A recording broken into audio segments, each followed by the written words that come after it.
Karnataka news beet follow ಮಾಡಿ, subscribe ಮಾಡಿ.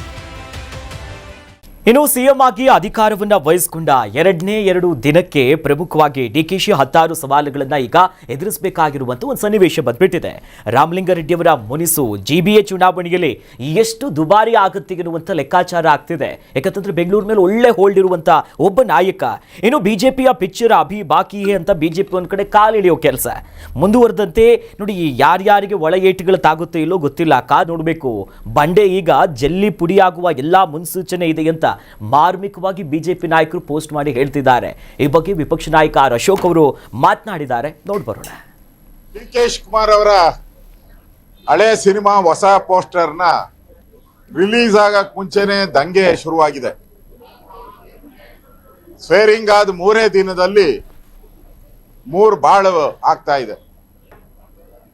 ರಾಮಲಿಂಗಾರೆಡ್ಡಿ ಅವರಿಗೆ ಡಿಕೆ ಶಿವಕುಮಾರ್ ಮಾತು ಕೊಟ್ಟಿದ್ರು, ಬೆಂಗಳೂರು ಇನ್ಚಾರ್ಜ್ ಕೊಡ್ತೀನಿ, ಅರ್ಬನ್ ಡೆವಲಪ್ಮೆಂಟ್ ಮಿನಿಸ್ಟ್ರಿ ಕೊಡ್ತೀನಿ ಅಂತ.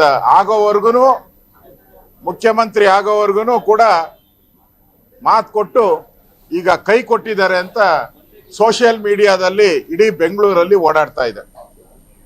ರಾಮಲಿಂಗಾರೆಡ್ಡಿ ಅಂತ ಹಿರಿಯರು 8 ಬಾರಿ ಶಾಸಕರಾಗಿ ಬೆಂಗಳೂರಿನ ಅರ್ತಿರ್ತಕ್ಕಂಥವ್ರು, ಅವ್ರು ಕೇಳೋದ್ರಲ್ಲಿ ಏನು ತಪ್ಪಿಲ್ಲ ಅಂತ ಅನ್ಸುತ್ತೆ.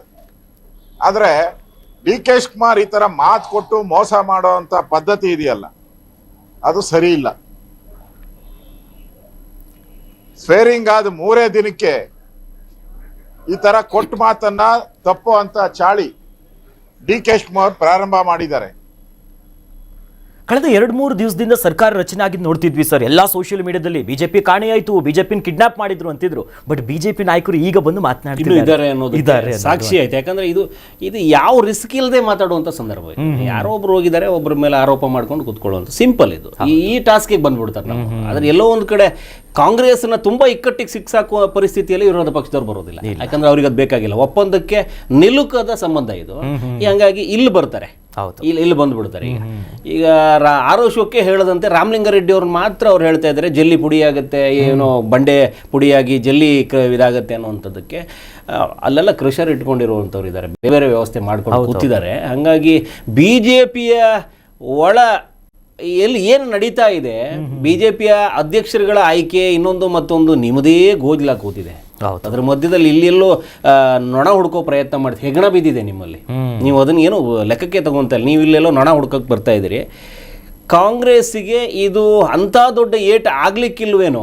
ಹೌದು. ಈಗ ರಾಮಲಿಂಗಾರೆಡ್ಡಿ ಅವರು ಆಗಲೇ ನಾವು ಹೇಳ್ದಂಗೆ ಭಾಳ ನಿಷ್ಠಾವಂತ ಕಾರ್ಯಕರ್ತ. ಅಂಥವ್ರನ್ನ ಸೆಳೆದು ವಿಶ್ವಾಸಕ್ಕೆ ತಗೊಳ್ಳುವಂಥ ಪ್ರಯತ್ನ ಭಾಳ ಬೇಗ ಮಾಡ್ಕೊಂಡ್ಬಿಡ್ತಾರೆ. ಅಂಥವ್ರನ್ನ ಇಲ್ಲಿ ಕಾಂಗ್ರೆಸ್ ನಡೆಸ್ಕೊಂಡಿದ್ದು ಸರಿಯಲ್ಲ ಅನ್ನುವಂಥದ್ದನ್ನು ಹೇಳ್ಕೊಂಡು ಏನೋ ಮುಂದಕ್ಕೆ ಹೋಗ್ಬೋದು. ಡಿ ಕೆ ಶಿವಕುಮಾರ್ಗೆ ಒಂದು ಶಕ್ತಿ ಇದೆ, ಆದರೆ ಆ ಶಕ್ತಿಯ ಪ್ರದರ್ಶನ ನಾಳೆಯಿಂದ ಹೆಂಗಾಗುತ್ತೆ ಅನ್ನೋದ್ರ ಮೇಲ್ಗಡೆ ಅವರು ಸಂಪರ್ಕಕ್ಕೆ ಬರಬೇಕು. ರಾಹುಲ್ ಗಾಂಧಿಯವರ ನಿಲುವೇನಿದೆ ಅದಕ್ಕೆ ಬದ್ಧವಾಗಿರ್ತಾರೆ ಅಂತಂದರೆ ಮತ್ತೆ ರಾಜಣ್ಣ ಪರಿಸ್ಥಿತಿಗೆ ತಂದುಬಿಡ್ತೀವಿ ಅಂತ ಏನಾದರೂ ಕೂತ್ಕೊಂಡ್ಬಿಟ್ರೆ, ರಾಜಣ್ಣಗೂ ರಾಮಲಿಂಗಾರೆಡ್ಡಿಗೂ ತುಂಬ ವ್ಯತ್ಯಾಸ ಇದೆ. ರಾಮಲಿಂಗಾರೆಡ್ಡಿ ಅವರು ಇಲ್ಲದೆ GBA ಎಲೆಕ್ಷನ್ ಎದುರಿಸ್ತೀನಿ ಅಂತ ಏನಾದ್ರು ದುಸ್ಸಾಹಸ ಕೈ ಹಾಕ್ಬಿಟ್ರೆ ಡಿ ಕೆಗಿಂತ ಬೆಂಗಳೂರಿನ ಒಂದಷ್ಟು ಹಿಡಿತ ಹೆಚ್ಚೇ ಇದೆ ಅಂತ ಹೇಳ್ಬೋದು ರಾಮಲಿಂಗಾರೆಡ್ಡಿ ಅವರಿಗೆ. ಕಳೆದ ಒಂದಷ್ಟು ವರ್ಷಗಳಿಂದ ಅವರು ಬೆಂಗಳೂರಿನ ಬಲ್ಲವರು, ಮತ್ತೆ ಬರೀ ಒಂದು ಸೀಮಿತ ಕ್ಷೇತ್ರ ಅಲ್ಲ, ಒಂದಷ್ಟು ವಿಭಾಗದಲ್ಲಿ ಒಂದಷ್ಟು ಕ್ಷೇತ್ರದಲ್ಲಿ ಅವರ ಫಾಲೋವರ್ಸು ಇದ್ದಾರೆ, ಅವರ ಬಲನೂ ಇದೆ.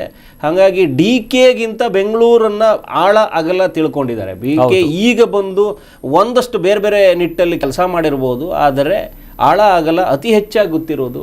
ಮತ್ತು ಚುನಾವಣಾ ಸಂದರ್ಭದಲ್ಲಿ ಕೆಲವೊಂದಷ್ಟು ಲೆಕ್ಕಾಚಾರಗಳನ್ನು ಹಾಕೋದಕ್ಕೆ ಅವರ ಜಾತಿಯೂ ಸೇರಿದಂತೆ, ಅವರ ಸಮುದಾಯವೂ ಸೇರಿದಂತೆ ಎಲ್ಲವೂ ಅಲ್ಲಿ ಕೆಲಸ ಬರುತ್ತೆ. ಹಾಗಾಗಿ GBA ಚುನಾವಣೆಯನ್ನು ಆಧರಿಸಿ ಕೂಡ ಕಾಂಗ್ರೆಸ್ ಒಂದು ನಿಲುವಿಗೆ ಬರಬೇಕಾಗತ್ತೆ. ಅವರ ಮುನಿಸನ್ನು ಲೆಕ್ಕಕ್ಕೆ ತಗೊಂಡು ಏನು ಮಾಡಬೇಕು ಅವರಿಗೆ ಅದರ ಕಡೆ ಗಮನ ಕೊಡಬೇಕಾಗತ್ತೆ. ಶಮನ ಮಾಡದೇ ಹೋದರೆ ಇದೊಂದು ದೊಡ್ಡ ಬೆಂಕಿಯಾಗಿ ಕೂತ್ಕೊಳ್ಳುತ್ತೆ. ಅದರ ನಿಟ್ಟಲ್ಲಿ ನಾವು ನೋಡಬೇಕಾಗಿದೆ. ಬಿ ಜೆ ಪಿಗರ ಆರೋಪಗಳು, ಬಿ ಜೆ ಪಿಗರ ಮಾತುಗಳು ಬರೀ ಹಾಸ್ಯಾಸ್ಪದಕ್ಕೆ ಸೀಮಿತ ಮಾಡ್ಕೋಬೇಕಾದ್ರೆ ಕಾಂಗ್ರೆಸ್ ಇದನ್ನು ಭಾಳ ಯೋಚನೆ ಮಾಡಬೇಕು. ಇವತ್ತು ಒಂದು ಕಾಳು ಬಿದ್ದು ಹೋಗಿದೆ, ಹೇಗೆ ಒಂದು ಬುಟ್ಟಿಯ ಟೊಮೆಟೊದಲ್ಲಿ ಒಂದು ಟೊಮೆಟೊ ಕೊಳೆತರೆ ಎಲ್ಲ ಟೊಮೆಟೊ ಕೊಳ್ತೋಗುತ್ತೋ ಹಂಗೆ ಇವತ್ತು ಒಂದು ರಾಮಲಿಂಗಾರೆಡ್ಡಿ ಇವತ್ತು ಹೊರಗೆ ಬಿದ್ದಂಥ ಒಂದು ಲೆಕ್ಕಾಚಾರ ಸಿಕ್ಕಿದೆ ನಿಮಗೆ. ಮುನಿಯಪ್ಪ ಸಣ್ಣದಾಗಿ ಮುನಿಸ್ ತೋರಿಸ್ತಾ ಇದ್ದಾರೆ, ಎಚ್ ಕೆ ಪಾಟೀಲ್ರು ಸಣ್ಣದಾಗಿ ಧ್ವನಿ ಏರಿಸ್ತಾ ಇದ್ದಾರೆ, ಎಚ್ಚರಿಕೆ ಅಂತಿದ್ದಾರೆ, ಬೇರೆ ಒಂದಷ್ಟು ಧ್ವನಿಗಳನ್ನು ಏರಿಸ್ತಾ ಇದ್ದಾರೆ, ಎಚ್ಚರಿಸ್ತಾ ಇದ್ದಾರೆ. ಯಾರ್ಯಾರು ಎರಡನೇ ಪಟ್ಟಿಯಲ್ಲೂ ನಮಗೆ ಅವಕಾಶ ಇಲ್ಲ ಅಂತ ಯಾರ್ಯಾರು ಅಂದುಕೊಳ್ತಾರೋ ಅವರೆಲ್ಲರೂ ನಿಮಗೆ ಬೆಂಕಿ ಬಿರುಗಾಳಿಯಾಗಿ ನಿಂತ್ಕೊಂಡ್ಬಿಡ್ತಾರೆ. ಎರಡನೇ ಪಟ್ಟಿಯ ಬಿಡುಗಡೆ ನಂತರದಲ್ಲಿ ಈ ಏನು ಇವತ್ತು ಕಾಳುಗಳು ಹೋಗ್ತಾ ಇದ್ದಾವೆ ಈ ಸಂಖ್ಯೆ ಹೆಚ್ಚಾಗ್ತಾ ಹೋಗುತ್ತೆ. ಡಿ ಕೆ ಶಿವಕುಮಾರ್ ಅವರಿಗೆ ಸಿದ್ದರಾಮಯ್ಯ ನಡೆಸಿದಷ್ಟು ಸಲೀಸಾಗಿ ಹಿಡಿತದಲ್ಲಿಟ್ಟುಕೊಂಡು ತನ್ನ ಆಣತಿಯಂತೆ ಆಡಳಿತ ನಡೆಸೋದಕ್ಕೆ ತುಂಬ ಕಷ್ಟ ಆಗುವಂಥ ದಿನಗಳು ಮುಂದಿನ ದಿನದಲ್ಲಿ ಕಾಣಿಸುತ್ತೆ ಅನ್ನುವಂಥದ್ದು ಸ್ಪಷ್ಟವಾಗಿ ಗೋಚರಿಸ್ತಿದೆ ಇವತ್ತಿನ ನಡೆಯಿಂದಾಗಿ. ಕರ್ನಾಟಕ ನ್ಯೂಸ್ ಬೀಟ್ ಫಾಲೋ ಮಾಡಿ, ಸಬ್ಸ್ಕ್ರೈಬ್ ಮಾಡಿ.